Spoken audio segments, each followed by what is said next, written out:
आगे का topic start करते हैं और फिर हम वो रिमेनिंग डिस्कस कर लेते हैं।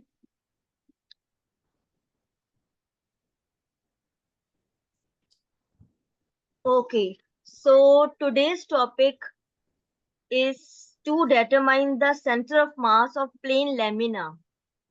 Up tomorrow's topic we have discussed about center of mass of regular objects. Regular objects यानी जो ज्योमेट्रिकल ऑब्जेक्ट्स हैं, ये हमने कल डिस्कस कर लिया था कि अगर रेक्टेंगल होगा तो इसका सेंटर ऑफ मास कहाँ लाई करता है, सर्कुलर होगा तो फिर कहाँ लाई करेगा, रिंग लाइक ऑब्जेक्ट होगा तो फिर कहाँ लाई करता है, और अगर आपके पास ट्रायंगुलर ऑब्जेक्ट है तो कहाँ लाई करता है। अब ये वाले जो टॉपिक है आपके पास, अगर कोई इर्रेगुलर ऑब्जेक्ट है, इर्रेगुलर सरफेस है, तो उसका सेंटर ऑफ मास कहाँ पे लाई करता है। फॉर एग्जाम्पल ये आपके सामने एक इर्रेगुलर सरफेस है, ये कोई भी शेप हो सकती है, कुछ इस तरह की भी शेप हो सकती है, किसी भी तरह की शेप हो, इट्स अप टू यू, किसी भी तरह की शेप हो। ये आपके पास, ये जो एक्सपेरिमेंट हम करेंगे इन सभी शेप के लिए बिल्कुल सेम रहेगा। ठीक है, तो ये वाला जो टॉपिक है ये P4 से रिलेटेड है और पेपर में ये आता है। तो बिल्कुल स्टार्ट से ये पूरा एक्सपेरिमेंट हम कैसे करेंगे उसको डिस्कस करते हैं। अब एपरेटस क्या क्या यूज करोगे, आपके पास रिसोर्ट स्टैंड है, कॉर्क है, प्लम लाइन है, और लेमिना क्या है, कोई भी इरेगुलर सरफेस, उसको हम लेमिना कह रहे हैं। प्लेन लेमिना मीन पेपर से आप कोई भी जो लेमिना बना लोगे, रेगुलर शेप बना लोगे, दैट इज प्लेन लेमिना। अब प्रोसीजर क्या होगा हमारा, on the lamina make the 3 holes near the edges of lamina. अब सबसे पहले हमें क्या करना है, इस पर आ जाते हैं ताकि आप यहां से समझ सको। आपने जो इरेगुलर शेप ली है उस पर 3 होल्स बना लोगी। जैसे आपने यहाँ पर एक होल बनाया, फिर एक आपने होल यहाँ पर बनाया, और एक होल आपने यहाँ पे बनाया। अच्छा, होल का साइज बहुत ना बड़ा होगा और ना बहुत छोटा होगा। ये नहीं कि आपने इतना बड़ा होल बना दिया कि वो पेपर जो है वो बहुत ज्यादा जाया हो गया, उससे सेंटर ऑफ मास डिस्टर्ब हो जाता है। पेपर जो आप होल बनाओगे उसका साइज इतना हो कि जो आप स्ट्रिंग थ्रेड हैंग कर रहे हो वो इजीली मूव कर सके, उसे मूवमेंट में कोई डिस्ट्रक्शन फील ना हो। ठीक है, सबसे पहले आपने 3 होल्स बना लेने हैं डिफरेंट एजेस। फिर हमने क्या करना है, फिर आपने ये रिसोर्ट स्टैंड लेना है, ये जो आपका रिसोर्ट स्टैंड है ये आप लोगे, और ये जो आपके पास प्लम लाइन है इसको हम प्लम लाइन कहते हैं। प्लम लाइन मीन वो जो आप पेंडोलम और थ्रेड लेते हो, इसको हम यहाँ पर प्लम लाइन के तौर पे यूज कर रहे हैं। ठीक है, आपने इस पेपर को रिसोर्ट स्टैंड पे हैंग कर देना है और इस पॉइंट से इस लेमिना को बाहर निकाल देना है, यानी इस प्लम लाइन को बाहर निकाल देना है। ये आपके पास प्लम लाइन है। ठीक है, अब जब आपके पास ये जो पेंडोलम है, आपको पता है कि पेंडोलम मूव कर रहा होता है, जब आपका पेंडोलम जो है वो इस तरह से हल्का हल्का मूव कर रहा होगा और एक टाइम ऐसा आएगा कि पेंडोलम बिल्कुल स्टैटिक हो जाएगा, रुक जाएगा, एक पॉइंट पे स्टॉप हो जाएगा। आपने उस पॉइंट पर, उस प्लेन लाइन पर straight line with the help of ruler join कर देंगे इस तरह से। ठीक है, हमने ये काम कर लिया। फिर हम क्या करेंगे, इस लैमिना को रिमूव करेंगे और अप लैम्प लाइन को इस होल के साथ अटैच कर देंगे, यानी इस पेपर को घुमाएंगे हम और इसको आप दूसरे वाले होल के साथ अटैच कर देंगे, यानी अब आपका प्लम लाइन इस जगह पर आ जाएगा। सही है, आपने यहाँ पर भी यही करना है। जब आपका पेंडुलम रुकेगा आपने स्ट्रेट लाइन ड्रॉ कर देनी है। आपने दूसरी स्ट्रेट लाइन ड्रॉ कर दी, यहाँ से जहां पर आपका पेंडुलम रुका है, यहाँ पे फॉर एग्जांपल रुका, तो आपने ये अपनी दूसरी प्लम लाइन को ज्वाइन कर दिया। ठीक है, फिर इस वाले पॉइंट को लिया और इस पे पेंडुलम हैंग कर दिया। जब आपका पेंडुलम रुक गया, रेस्ट पर आ गया, तो यहाँ पर भी स्केल की हेल्प से लाइन आपने ड्रॉ कर दी। ठीक है, और ये आपकी वो पहले वाली लाइन, वो भी ड्रॉ कर देती हूँ मैं यहाँ पर। अब आप देख रहे हो इन सारी लाइंस का एक इंटरसेक्शन पॉइंट है जहां पर ये तीनों ही लाइंस आपस में मीट कर रही हैं। सही है, ये आपके पास वो इंटरसेक्शन पॉइंट आ गया है आपके पास जहां पे ये सारी लाइंस आपस में मीट कर रही हैं। आपने क्या करना है, ये जो पॉइंट आपके पास आया है this is centre of gravity, ये आपका जी है। सेंटर ऑफ ग्रेविटी को हम या तो सी से डोनेट करते हैं या फिर हम जी से डोनेट करते हैं। ठीक है, तो ये आपके जी पास आ गया आपका सेंटर ऑफ ग्रेविटी, यानी ये वो पॉइंट है at which whole weight of the objects lie. Weight of this objects lie, कोई भी शेप होगी आप इससे इस मेथड के थ्रू उसका सेंटर ऑफ मास निकाल सकते हो। ठीक है, यहां तक क्लियर हो गया? जी यस रियान, यहां तक क्लियर है, कोई प्रॉब्लम तो नहीं है? जी जी। नहीं। ये एक्सपेरिमेंट आपसे पूछा जाता है इसलिए इसको बहुत केयरफुली आपने सुनना है। अब मैं इसको प्रोसीजर को पूरा पढ़ भी देती हूँ आपके लिए। On the lamina make the 3 holes near the edges of the lamina, जो हमने पहले फर्स्ट स्टेप किया था। Suspend the lamina from one of the hole, फिर आपने एक होल से सस्पेंड कर दिया। Hang the plumb line on the pin, फिर आपने वो प्लम लाइन, हम पेंडुलम को कह रहे हैं यहाँ पर, पेंडुलम को पिन से हैंग किया। When the plumb line is sturdy, यानी वो रेस्ट पर आ गई, make a dots on the position of the line, आपने डॉटेड लाइन वहां पे बना देनी है at the edge of the laminal. Edge का मतलब है वो पूरी ऊपर से लेके नीचे तक लाइन ड्रॉ कर देनी है जैसे हमने की। फिर repeat steps 2 to 4 time for the other 2 points, फिर जो दूसरे पॉइंट्स थे उसके लिए हमने वही सेम स्टेप्स को रिपीट कर दिया। ठीक है, कंक्लूजन क्या है, the point where the lines meet is the centre of mass of the body, जहां पर सारी लाइंस इंटरसेक्ट हो रही हैं ये आ गया आपका सेंटर ऑफ मास, जहां पे सारा वेट लाई कर रहा है। ठीक है,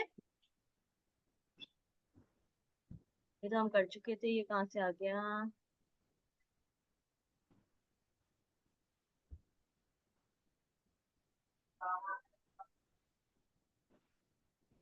ठीक है, ये आपके पास एग्जांपल्स थी कुछ, ये प्रिंसिपल ऑफ मूवमेंट के क्वेश्चंस हैं, ये हमने कुछ कर लिए थे, इसको हम हटा रहे हैं। ओके, ये क्वेश्चन आपके पास जो एक्सपेरिमेंट था ये P4 का पार्ट है, P4 में आता है। और स्टेबिलिटी, अब दूसरा टॉपिक आपके पास है, describe quantitatively the effects of the position of the centre of mass on the stability of simple object. अब हम स्टेबिलिटी ऑफ सिंपल ऑब्जेक्ट्स की बात कर रहे हैं कि कैसे position of centre of mass affect करती है स्टेबिलिटी को। वो जो कल मैंने आपको वीडियो दिखाई थी जिसमें कैन जो है वो एक पॉइंट पे स्टेबल था, वो स्टेबिलिटी के टॉपिक से ही रिलेटेड है। तो सबसे पहले कि स्टेबिलिटी होती क्या है, it is the measure of the body's ability to maintain its original position. अब ओरिजिनल पोजीशन से क्या मतलब है, ओरिजिनल पोजीशन से मतलब है कि आपके पास जहां पर उसका सारा वेट लाई कर रहा है वो उसका ओरिजिनल पोजीशन है, और वो वहां पर स्टेबल हो जाएगा ऑब्जेक्ट। कोई भी ऑब्जेक्ट हो किसी भी शेप का हो, जहां पर उसका मैक्सिमम वेट लाई कर रहा है वो इसकी ओरिजिनल पोजीशन होती है, यानी जहां पर उसका सेंटर ऑफ मास लाई कर रहा है वो उसका ओरिजिनल पोजीशन होती है, वो ऑब्जेक्ट वहां पे स्टेबल हो जाए। ठीक है, अब the degree of stability is an objects position depend on how much its centre of gravity will be change if it is placed, it is move. अभी इसकी एग्जांपल, इस स्टेटमेंट की एग्जांपल मैं आपको नीचे जाके देती हूँ, फिर आपको स्टेबिलिटी का कॉन्सेप्ट और इसकी टाइप्स ज्यादा अच्छी समझ आ जाएंगी। अब stability, there are 3 states of equilibrium. Stability की ना 3 टाइप्स हैं, एक है स्टेबल इक्विलिब्रियम, अनस्टेबल इक्विलिब्रियम और न्यूट्रल इक्विलिब्रियम। सबसे पहले देखते हैं कि स्टेबल इक्विलिब्रियम क्या है। इसकी एग्जांपल इस तरह से है कि आपके पास बुक है, आपने टेबल पे रखी हुई है बुक, आपने क्या किया, बुक को टिल्ट किया इस पोजीशन में, यानी बुक को आपने उठाया और इस पोजीशन में रख दिया। अब जैसे ही आपने अपनी जो आपने यहाँ पे फोर्स लगाई थी टिल्ट के लिए, आप इस फोर्स को आपने जैसे ही रिमूव किया तो क्या होगा?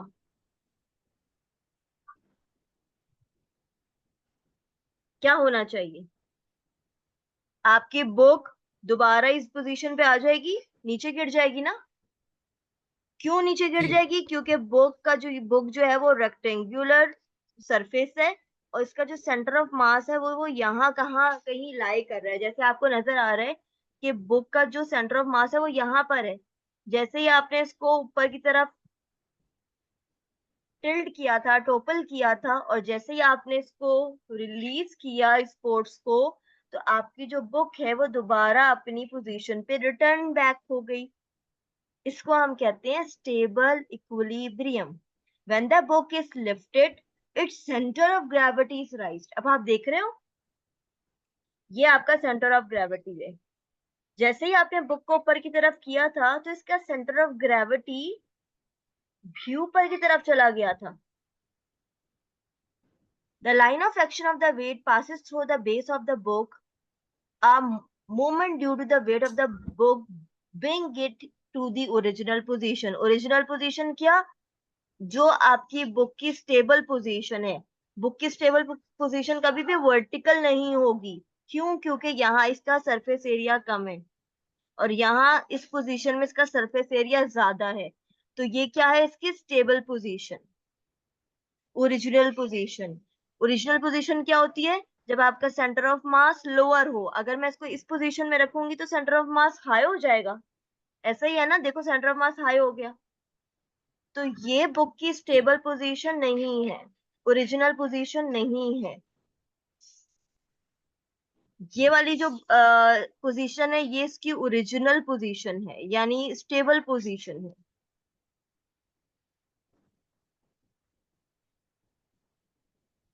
स्टेबल पोजीशन का मतलब समझ आया? जब आपका centre of G mass lower as possible हो और आपकी बुक सबसे ज्यादा स्टेबल हो, दैट इज ओरिजिनल पोजीशन। अगर मैं बुक को वर्टिकली ऊपर रखती हूँ तो आपका सेंटर ऑफ मास ऊंचा हो गया, ऊपर की तरफ चला गया, तो ये अनस्टेबल पोजीशन है, क्योंकि सेंटर ऑफ मास हाई हो गया। स्टेबल पोजीशन में हमेशा सेंटर ऑफ मास नीचे की तरफ होता है।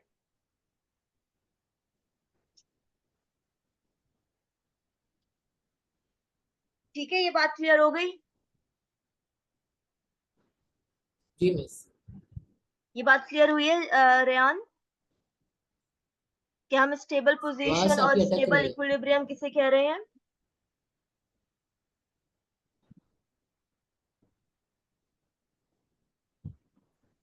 यस रेयान। आपकी आवाज अटक रही है, समझ नहीं आ रहा। आवाज नहीं आ रही?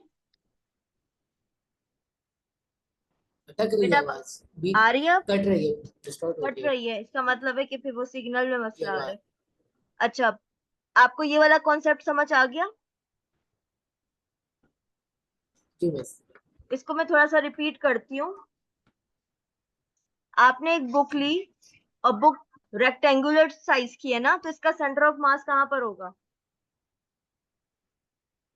यहाँ सेंटर पर पे। होगा ना इसका सेंटर ऑफ मास। अब आपने क्या किया? इस जी बुक को इस पोजीशन में टिल्ट कर दिया, लिफ्ट कर दिया, यहां से उठाया, बुक को इस पोजीशन में रख दिया। अब ये इसका, आपके पास ये जो है ना वो सेंटर ऑफ मास था, जो कि वेट की लाइन में एक्ट कर रहा था और लोअर एज पॉसिबल था। लेकिन जब मैंने इसको लिफ्ट किया, इस पोजीशन पे ले आई, तो सेंटर ऑफ मास ऊंचा हो गया, हाई हो गया, और इस पोजीशन पर आ गया, और वो लाइन ऑफ एक्शन से हट गया। लाइन ऑफ एक्शन क्या होती है? जहां पर वेट लाई कर रहा होता है, सारा का सारा वेट। तो जैसे ही मैंने इस फोर्स को रिलीज किया, तो मेरा जो ऑब्जेक्ट है वो दोबारा से अपनी ओरिजिनल पोजीशन पर आ गया, वापस आ गया। ठीक है? ये ये पोजीशन जो है वो जी बुक की स्टेबल पोजीशन है, स्टेबल इक्विलिब्रियम पोजीशन है, यानी बुक इस पोजीशन में सबसे ज्यादा स्टेबल है। अगर मैं इसी बुक को वर्टिकली रखती हूँ इस तरह से, तो यहाँ पर आप देखते हो कि इसका सेंटर ऑफ मास इधर चला जाएगा ना, और वो सरफेस से बहुत हाई हो गया। ये आपके पास देखो डिस्टेंस कम है सेंटर ऑफ मास का टू द फ्लोर, और यहाँ पर फ्लोर से सेंटर ऑफ मास का इतना ज्यादा डिस्टेंस हो गया। तो ये जो पोजीशन है वो अनस्टेबल पोजीशन है, ये स्टेबल पोजीशन नहीं है। सबसे ज्यादा स्टेबल पोजीशन आपके पास बुक की, जब ये आपके पास हॉरिजॉन्टली पड़ी हो, तो ये कहलाता है स्टेबल इक्विलिब्रियम। वो पोजीशन जहां पे बुक स्टेबल पोजीशन पर हो, या आपको कैसे पता चलेगा कि वो स्टेबल पोजीशन पर है या नहीं है?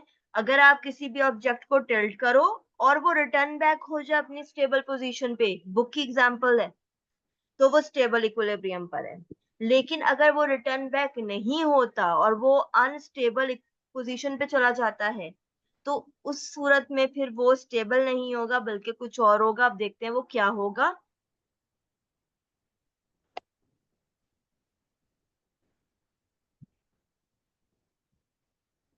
अब मैं आपको एग्जांपल दे रही हूँ, ये आपके पास पेन है, ये आपको नजर आ रहा है आपका पेन है। इस पेन का, क्योंकि पेन भी ऑलमोस्ट रेक्टेंगुलर शेप का है, तो इसका सेंटर ऑफ मास भी इस पॉइंट पे लाई कर रहा है सारा का सारा। यानी इतना ज्यादा हाइट है आपके पास फ्लोर से सेंटर ऑफ मास की। आपने क्या किया, आपने इसको टिल्ट किया। जब आपने टिल्ट किया और फिर आपने इस फोर्स को रिमूव कर दिया, तो फिर ये पेंसिल दोबारा वापस नहीं आएगी कि वो अपनी जगह पे वापस चली गई। ऐसे नहीं होगा, बल्कि वो जो पेंसिल है वो नीचे फ्लोर पर इस तरह से गिर जाए, तो ये अपनी ओरिजिनल पोजीशन पे वापस नहीं आएगी ना। इसको हम कहते हैं अनस्टेबल इक्विलिब्रियम। ऐसे ऑब्जेक्ट्स जिसको आप टिल्ट करो और वो अपनी ओरिजिनल पोजीशन पे वापस ना आए, दैट आर अनस्टेबल इक्विलिब्रियम। ये वाली आप सही। पॉइंट पढ़े। If the thin rod standing vertically, it's slightly disturbed from its position and it will not come back to the original position. तो वो कंडीशन स्टेबल इक्विलिब्रियम की होती है।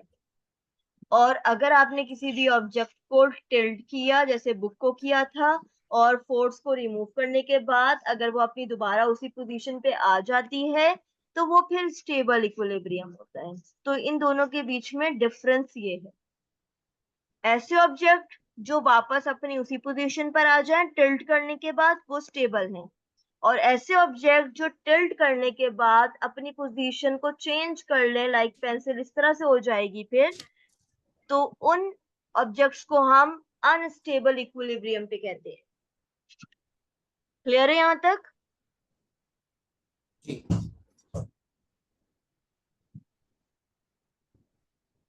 आगे चलते हैं। अब न्यूट्रल इक्विलिब्रियम की क्या एग्जांपल है? ऐसे ऑब्जेक्ट्स जिसको आप डिस्प्लेस करो और उनका सेंटर ऑफ मास चेंज ना हो, वो न्यूट्रल है। अब उसकी एग्जांपल क्या है? कोई भी बॉल, क्योंकि बॉल जो है वो स्फेरिकल सरफेस है और इसका सेंटर बिल्कुल मिडल में होता है, और मैं इसको सरफेस पे रोल करूं, फोर्स लगाऊं, तो ये फिर टिल्ट हो जाएगी ना, टिल्ट होके ये यहाँ इस पोजीशन पर आ जाएगी। इस पोजीशन पे आने जी। के बाद भी इसका सेंटर ऑफ मास जो आपका है, सेंटर ऑफ मास से आपका जो डिफरेंस है फ्लोर तक का, वो अभी भी उतना ही है, चेंज नहीं हुआ। आप देख रहे हो दोनों बराबर हैं, चेंज नहीं हुआ। उसको डिस्प्लेस करने के बाद भी ये दोनों का डिस्टेंस बराबर है, चेंज नहीं हुआ फ्रॉम द फ्लोर। तो इस तरह के ऑब्जेक्ट्स को हम कहते हैं न्यूट्रल इक्विलिब्रियम, यानी इस तरह की कंडीशन को हम कहते हैं न्यूट्रल इक्विलिब्रियम, जहां पर इनका सेंटर ऑफ मास चेंज ना हो। अब जरा पीछे जाके देखते हैं, जो आपकी पहले की एग्जांपल्स थी, इन दोनों केसेस में सेंटर ऑफ मास चेंज हो रहा था। यहां पर भी आप देखो तो सेंटर ऑफ मास चेंज हो रहा था, इसका पहले हाई था, फिर लो हो गया और इसने अपनी पोजीशन को चेंज कर दिया, स्टेबल में चली गई, दैट इज अनस्टेबल इक्विलिब्रियम। और अगर हम ऊपर वाले केस की बात करें स्टेबल की, तो वहां पर भी आपके पास जो सेंटर ऑफ मास था वो चेंज हो रहा था, पहले यहां पर था, फिर टिल्ट करने के बाद यहां चला गया, यानी वो चेंज हुआ और फिर वो अपनी पोजीशन पे रिटर्न बैक हो गया। तो स्टेबल हो या अनस्टेबल हो, सेंटर ऑफ मास चेंज हो रहा था। न्यूट्रल में आप इसको डिस्प्लेस करो ऑब्जेक्ट को, आपका सेंटर ऑफ मास चेंज नहीं होगा। This is the condition of neutral equilibrium.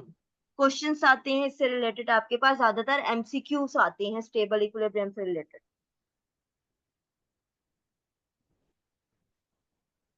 इस टॉपिक से रिलेटेड ज्यादातर आपके पास एमसीक्यूज आते हैं और थ्योरी के अंदर 1 या 2 नंबर का क्वेश्चन आ जाता है, या फिर आपके पास P4 में स्टेबिलिटी से रिलेटेड कोई प्लानिंग क्वेश्चन आ जाता है। मैं आपको दिखाऊंगी प्लानिंग क्वेश्चन। ओके, अब क्वेश्चन ये है कि अगर आपको डिजाइन करना हो कोई भी ऑब्जेक्ट कि वो स्टेबल हो, तो किन 2 फैक्टर्स का हमें ख्याल रखना पड़ेगा। अब मुझे ये बताएं, मैं आपको दूसरी स्लाइड दिखाती हूँ जिसमें आपको शायद थोड़ा सा और ज्यादा समझ आ जाए।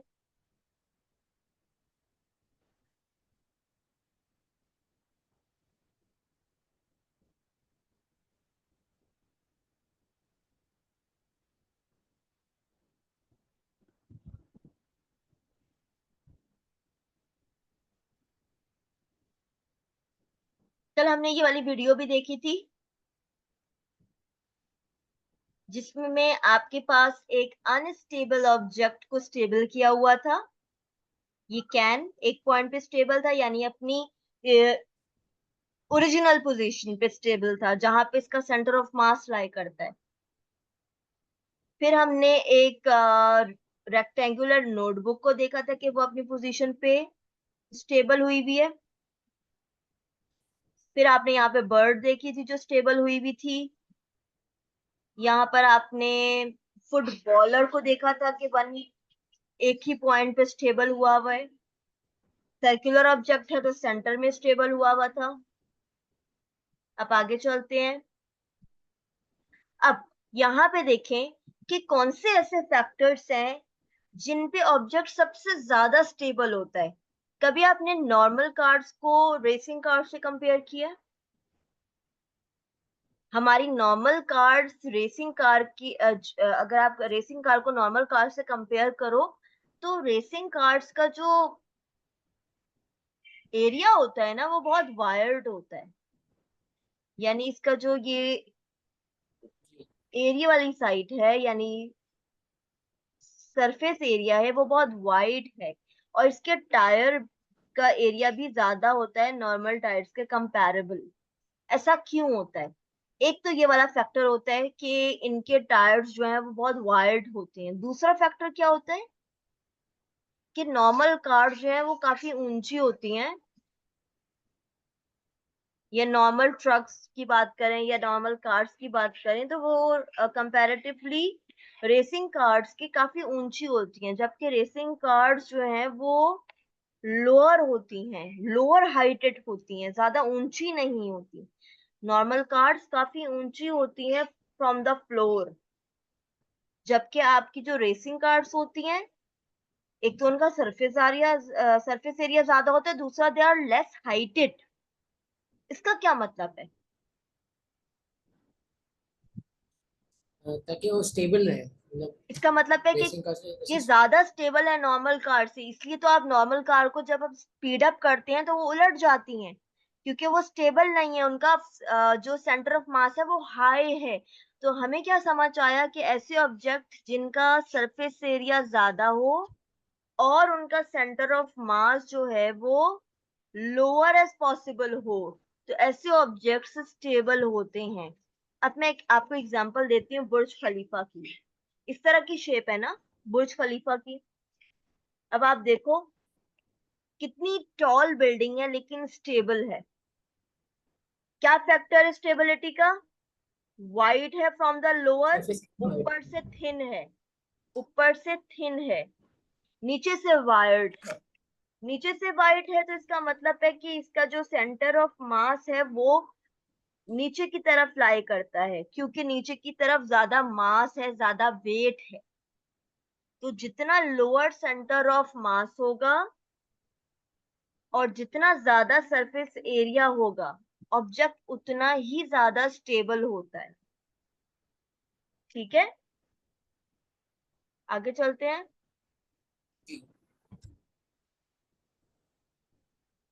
तो stability is the measure of a body's ability to maintain its original position. दो फैक्टर्स जिन पे स्टेबिलिटी डिपेंड करती है, लोअर सेंटर ऑफ ग्रेविटी और दूसरा वाइड सरफेस एरिया है, जो अभी हमने बात की। अब सेंटर ऑफ ग्रेविटी होता क्या है? कल मैंने आपको बताया था सेंटर ऑफ ग्रेविटी क्या होता है, याद करिए क्या होता है।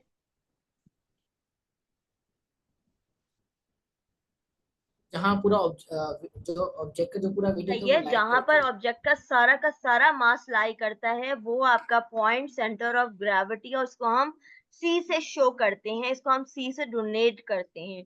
ठीक है, तो जहां पे वेट सारा लाई करता है वो सेंटर ऑफ ग्रेविटी होता है आपके पास। आगे चलते हैं, ये इसकी डेफिनेशन थी। अब अगर आपको क्वेश्चन ऐसा दिया जाए कि you have to design a object which is stable, तो आप किन किन फैक्टर्स को अपने दिमाग में रखोगे? फॉर एग्जाम्पल, ये जो डॉल है, क्या ये स्टेबल है अभी? नहीं। जी मुझे बताइएगा कि ये जो डॉल है अभी क्या ये स्टेबल है? जी।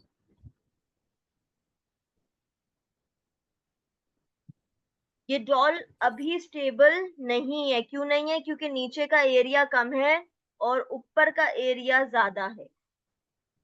सही है, ऊपर का एरिया अगर ज्यादा है इसका मतलब है कि ऊपर की तरफ सेंटर ऑफ मास लाई कर रहा है, तो अभी ये जो डॉल है ये अनस्टेबल है।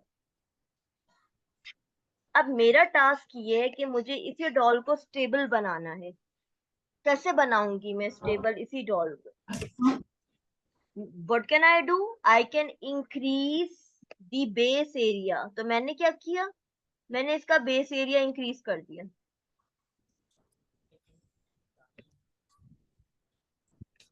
बेस एरिया इंक्रीज कर दिया मैंने यहाँ पर इसका। और मैं और क्या कर सकती हूँ, क्योंकि मेरे पास दो फैक्टर से, एक तो बेस एरिया इंक्रीज कर दो और दूसरा फैक्टर क्या था, सेंटर ऑफ ग्रेविटी को लोअर एज पॉसिबल कर दें। तो centre of gravity lower as possible कब होती है? जब नीचे की तरफ वेट ज्यादा हो। तो आपने क्या किया, नीचे कोई मेटल ऑब्जेक्ट लगा दिया, वेट को ज्यादा कर दिया, एरिया भी बढ़ा दिया और मेटल ऑब्जेक्ट भी लगा दिया। तो अब जो डॉल है वो स्टेबल पोजीशन में है। अच्छा, ये वाला टॉपिक इसलिए इम्पोर्टेंट है, तो जितनी भी बिल्डिंग्स कंस्ट्रक्ट होती हैं उसमें इन सब चीजों का ख्याल रखा जाता है कि उनका जो लोअर एरिया है वो वाइड हो। इवन जब आप एक वास और या एक ग्लास की शेप भी बनाते हो ना, तो आपने देखा कि जो ग्लास इस तरह के होते हैं, इस शेप के, वो बहुत जल्दी टूट जाते हैं। मैं इसको दोबारा बना देती हूँ।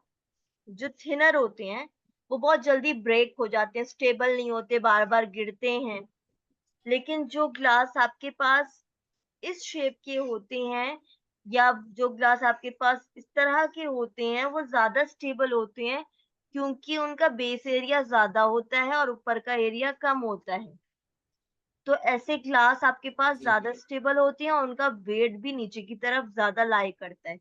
तो आपके पास एमसीक्यूज इस तरह के आते हैं कि वो आपको डिफरेंट शेप से देते हैं और वो आपसे कहते हैं कि बताइए कि which object is most stable. हम इसको ट्राई करते हैं अभी कि आपके पास जो है डिफरेंट एग्जांपल्स के साथ। मैं इसको इरेज कर दूं, फिर आगे चलते हैं। अब मुझे आप बताइएगा कि सबसे ज्यादा स्टेबल ऑब्जेक्ट कौन सा है।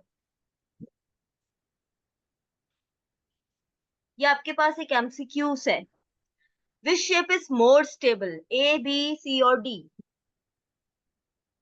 अब आपने दोनों फैक्टर्स देखने। अभी जो क्रॉस है ना, ये सेंटर ऑफ ग्रेविटी को शो कर रहा है।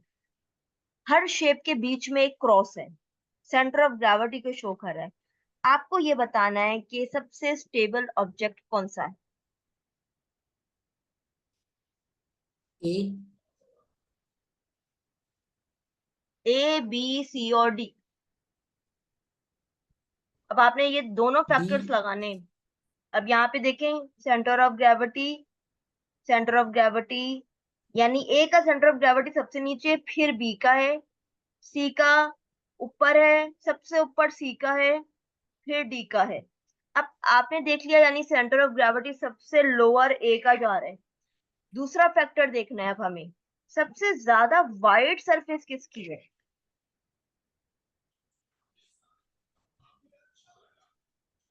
इसकी सरफेस देखें, वाइड है। फिर इसकी देखते हैं, जी। ऑलमोस्ट आपके पास ए से थोड़ी सी कम जा रही है। इसी तरह ये भी ए से थोड़ी सी कम है, और ये भी ए के ऑलमोस्ट बराबर है डी की जो सरफेस एरिया, लेकिन डी का जो सेंटर ऑफ ग्रेविटी है वो ए से ऊपर की तरफ है। तो ऊपर सबसे है। स्टेबल ऑब्जेक्ट कौन सा हुआ? ए।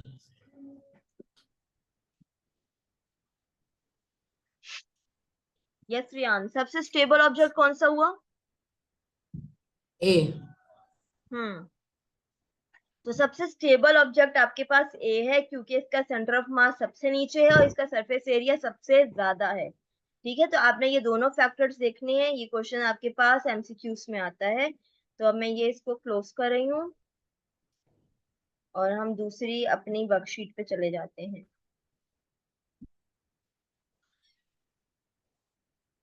आगे चलते हैं। अच्छा, अब इसके एमसीक्यूज कर रहे हैं, क्योंकि हमारा ये वाला चैप्टर भी कंप्लीट हो गया है। अब आज रिमेनिंग एमसीक्यूज सॉल्व कर लेते हैं, इसमें जितने भी हैं।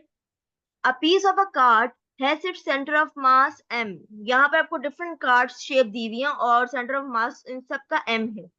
Which diagram shows how it hangs when suspended by the thread।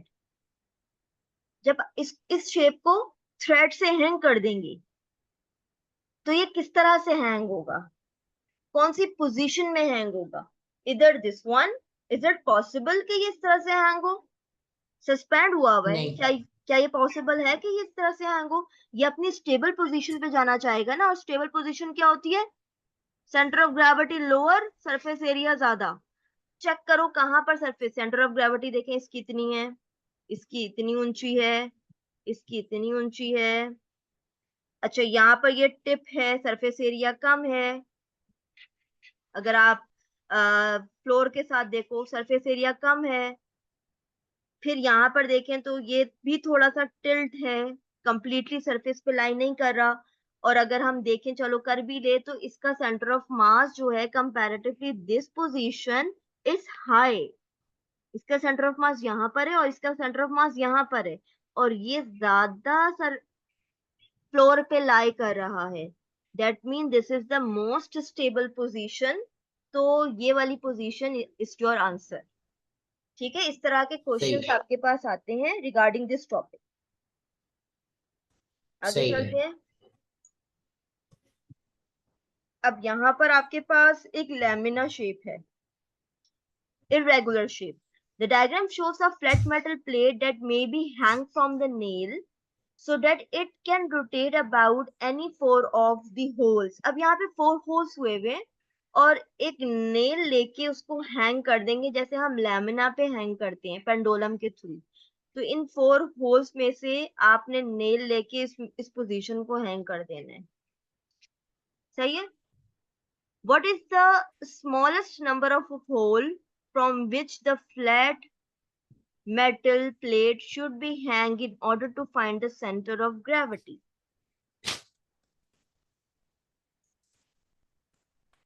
What is the smallest number of a hole? यानी कम से कम कितने होल्स मुझे यूज करने हैं कि मैं इसका सेंटर ऑफ ग्रेविटी निकाल सकूं?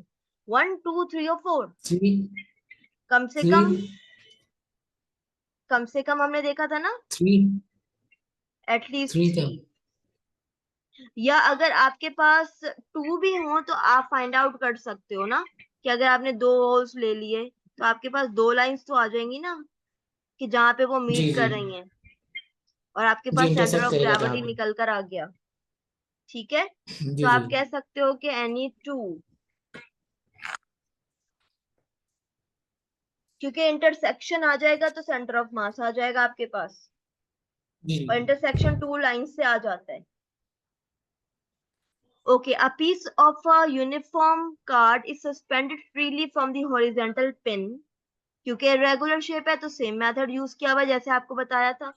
At which of the point shown is its center of gravity? A centre of gravity होगा, बी, सी और डी। कैसे देखोगे सेंटर ऑफ ग्रेविटी कहाँ है? आपने ये देखना है जहां से ये इसका एरिया सबसे ज्यादा है। एरिया सबसे ज्यादा होगा इसका मतलब है कि यहाँ पे लार्ज नंबर ऑफ मैटर होगा, इसका मास ज्यादा है। मास जहाँ पे ज्यादा है वहां पे इसका सेंटर ऑफ ग्रेविटी लाई कर रहा होगा। तो डी तो हो नहीं सकता क्योंकि सेंटर ऑफ ग्रेविटी इतना नीचे नहीं होता। ठीक है, तो आपके पास सी इज द बेस्ट आंसर, क्योंकि इसका सरफेस एरिया यहाँ पे ज्यादा है और इसका centre of gravity lower is possible है, तो सी इज द आंसर। जी जी, सही है। ठीक है, जी जी आगे चलते हैं। अब ये वाला एमसीक्यूज एक अब ये भी इरेगुलर शेप है। A tractor is being used on a rough ground. What is the safest position for its center of gravity?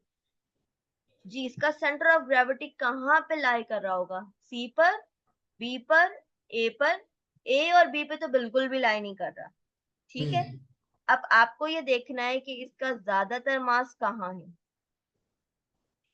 Tyre, बड़ा वाला टायर यहाँ पर है और ज्यादा एरिया भी इस साइड पर है। यहाँ पे तो छोटा टायर है और यहाँ पर एरिया भी कम है।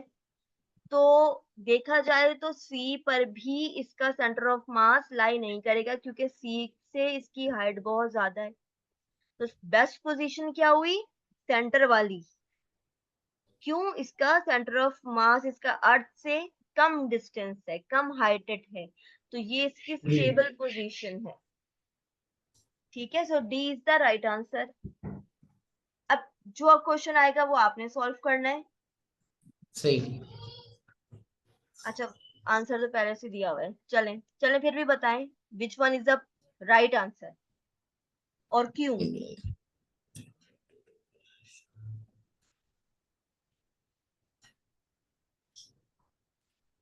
दो टेबल्स नहीं होते, आपने 2 टेबल्स रखे हुए हैं और जी, आपका ग्लास जो है वो दोनों टेबल्स के बीच में है और वो टिल्ट हुआ हुआ है।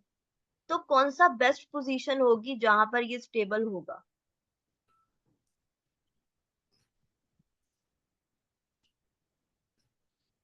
इस ए और बी तो नहीं हो सकते क्योंकि वो जैसे ऊपर की साइड पे ठीक है, डी तो सी और डी में से डी कौन सा बेटर है?